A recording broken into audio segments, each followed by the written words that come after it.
Assalomu alaykum aziz kuzatuvchilar. Bemorimiz bizga surunkali toshli xolesistit va jigar yahmiga kistasi bilan murojaat qilib kelgandi. Bemorimizga bir hafta oldin yahmektomiya va xolestektomiya, ya'ni o't qopida toshlarni olib tashlash amaliyotini bajardik. Mana bugun uylariga ruxsat beryapmiz. O'zlaridan ahvollari, operatsiya qanday o'tdi, o'zlaridan eshitamiz. Rahmat Jamshidjon, mana shu so'zlaringiz uchun sizlardan minnatdorman. Umrbod. Mana shu xirurgiyaning bo'limidagi ishlaydigan insonlarga umrbod ta'zimdaman. Jamshidjon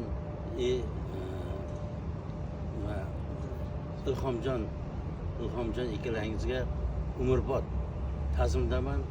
Rahmat. Mana shu uchun qo'llaringiz nasib bo'lsa yengil bo'lsin, oltin qo'llarga aylansin. Nasib bo'lsa Xudo xolasa kelajaklaringiz porloq bo'lsin.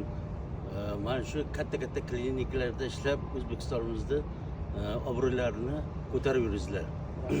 Mana shu sababli sizlarga bir arzimagan she'rimni o'qib bermoqchiman.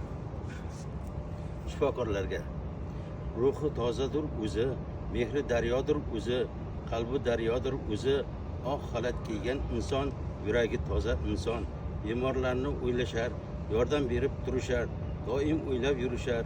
Oq xalat kiygan inson, yuragi toza inson.